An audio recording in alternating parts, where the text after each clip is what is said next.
There's a look at the weather around the country this Friday afternoon. Outgoing system in the northeastern U.S. Postfrontal stratus and stratocumulus in Texas associated with high pressure driving cold air advection south. Also got this frontal zone in the southeastern U.S. and a ton of snow on the ground from the northern plains through the Great Lakes and the northeastern U.S. Let's compare that with the water vapor imagery. A lot of yellow up the east coast. Now that can indicate dry conditions, but also this suggests warm air making it up to the satellite from the ground, because what we're looking at here is not exactly moisture, but we're looking at where infrared imagery is being blocked by moisture on the way up to the satellite, and that's what's happening there over Texas and Oklahoma. And up to the north where we have cold conditions, there's just no infrared radiation making it up to the satellite. Well, there is, but it's relatively little. So what we see here is tropical moisture coming up from the Pacific into Texas. There's what it looks like on the long-wave infrared outgoing baroclinic system. Off the northeast coast, there's the cirrus coming into Texas, and you would almost miss it, but there's that stratocumulus in Texas. Very warm cloud tops close to the temperature of the ground in that region. And then we have colder cloud tops up to the north. There it is on the visible imagery. Snow cover across northern Illinois. But as you go south, we start picking up convective elements. So there is some low-level instability. Very strong air mass modification, very steep lapse rate in the boundary layer. And an interesting effect up there in Lake Michigan. Looks like a convergence line right in the middle of the lake, because the lake is very warm compared to the surface. So we get this circulation where there's convergence going into the center of the lake. The surface analysis for this afternoon shows very slow progression of that cold front. I think it's barely moved 200 miles in 24 hours. Still looking at 80s there in Georgia and 70s into North Carolina. They're not getting much relief from that heat and humidity. In the central U.S., still hanging on to teens and 20s with 30s in Texas. The precipitation has come to an end due to the shortwave that we saw yesterday and the day before has moved into the northeastern U.S. Still a potent frontal zone south of El Paso. You can see in the thickness field there's a strong gradient going all the way back into Nevada. But it looks like with ridging on the west coast, we should see a trend towards frontalysis. Looking out in the Pacific and up into Alaska, we'll head up north there, and it's still quite warm. 40 degrees around Anchorage. So maybe the residents out there are getting out the barbecue grill, hoping that this is the end of winter. But there is still a lot of cold air up to the north, mostly along the north slope there, and that's starting to circulate back into the Bering Sea.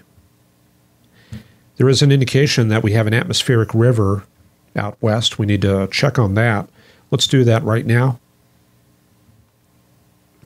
Yeah, that's quite dramatic. A large comet cloud there, values of 1,000 and trailing off into 500 to 600 up near Alaska. And then we bring that forward. This is the GFS forecast, bringing an atmospheric river into the northwest Pacific coast area. These are going to be values of about 500 to 600. Fairly progressive, fast-moving, so I'm not looking for any huge impacts. It'll certainly bring some rains.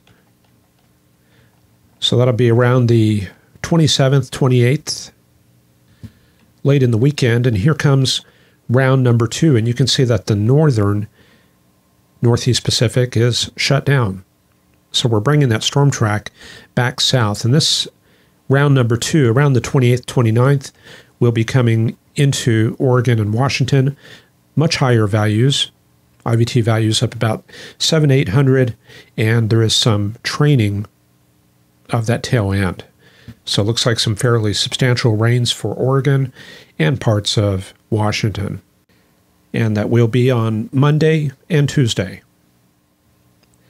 And then going back into Canada and the Atlantic, another incursion of cold air coming south into Manitoba and Saskatchewan. I'm expecting that that's going to go mostly to the east. And then looking out into the Atlantic itself, very deep, wound up low pressure area south of Greenland. These fields are heavily smooth, so it's kind of ominous that we're showing 948. These fields here are not so smooth. I'm showing 943. So as we said yesterday, that's not going to break any records. We'd have to be in the 920s for that to happen. In fact, I think maybe even, 916 millibars? So nowhere near that, and here comes another occlusion heading out to sea. And by the way, you can see that cold air heading east. That's going to be the cold front, the warm front, and the occlusion. And watch that head into Ontario, into the Great Lakes and the northeastern U.S., and very little push into the central U.S. So it should stay fairly mild in that part of the country. In fact, this suggests downslope flow. See that flow there off of the Rockies? That's going to be a warm pattern.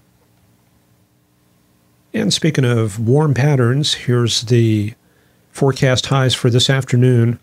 Mid-80s in South Carolina, Georgia, and Florida. Jacksonville, Florida, coming up to 87, breaking their record for the date set 4 years ago. Here's the records for tomorrow. A very cold start to the morning in the Amarillo region, and very warm at Fort Myers with 86. None of those are breaking records. And also cold out in San Jose. However, around midweek, I did see 63 on Wednesday in Austin, Nevada. So that's indicating probably some ridging building up on the west coast.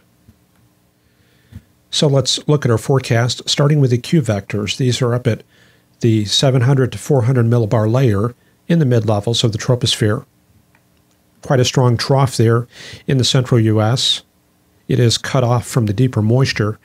And here's the other system in the northeastern U.S. that's on its way out, the area of upper-level ascent, mostly over Maine. And here we've got subsidence on the backside. Not enough to really shut down the precip.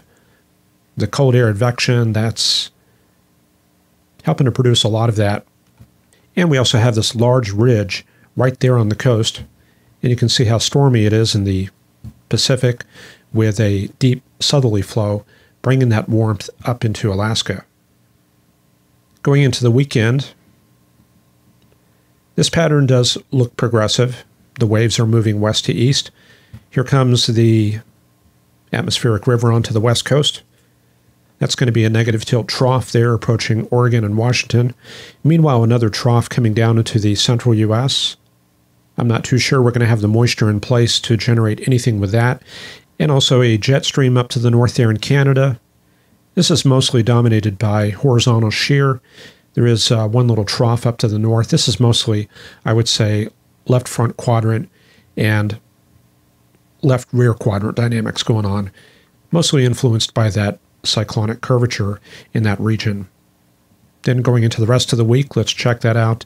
Stormy in the northwestern U.S., broad ridging across the central U.S. Looks like one trough through the northern plains. That's going to be on Sunday. And I figure that's a good time to take a look at the forecast. There goes that outgoing system in the northeastern U.S. By the way, this is this afternoon. Down to the south, that cold front is really pushed into eastern Mexico. Very strong ridging from the Rio Grande Valley down towards Tampico and Veracruz. Lots of high pressure settling in across the U.S. Then we go forward into Saturday and Sunday. Not much going on. There comes that push of cold air into the Great Lakes, getting stormy out in Washington and Oregon. So they're there's that weather system.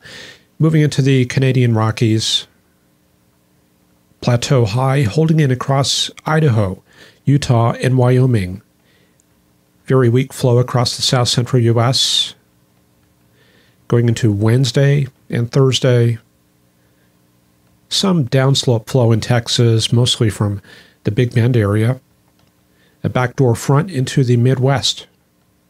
1039 millibar high with that. And this will probably be the next big change coming up at the end of next week. Yeah, that's quite a push of cold air coming into Nevada and Utah. But I think that storm track is going to go mostly up north. Yeah, there it is. That's going to be a central and northern plain system. And look at that rain-snow line. It's way up north. Getting rain in Minneapolis. But I guess it is becoming spring. Yeah, spring is only about 3 or 4 weeks away now. So we're going to start looking at thunderstorms. And there's some for the 6th, the 5th going into the 6th. We're going to be starting to look at severe weather here very shortly. And then just a quick look at Europe. Going into the weekend, the cooling trend begins for Ukraine. By the way, that's Ukraine right there. You can see that northerly flow there. That's reminiscent of what we see in the northeastern U.S., although not so severe. Push of cold air coming south. And you can also see the ridging there, high pressure across Germany, extending into Poland. Meanwhile, getting stormy out there off the Irish coast. Here comes one front, and here comes a stronger one for Sunday. The ridging builds in across Ukraine and Russia, so it looks like much cooler weather. There's a cold pocket right there in the mid-levels. Cold air across Ukraine. So temperatures coming down early next week. And what comes after that, a little bit of snow moving north around Wednesday with that Black Sea system, bringing moisture north, kind of slingshotting it to the northwest, and more of it for Thursday and Friday as that weakens and exits the area. And that's all I've got for this edition of Forecast Lab. Hope you enjoyed it. Take care, and we will see you on Monday. Bye-bye.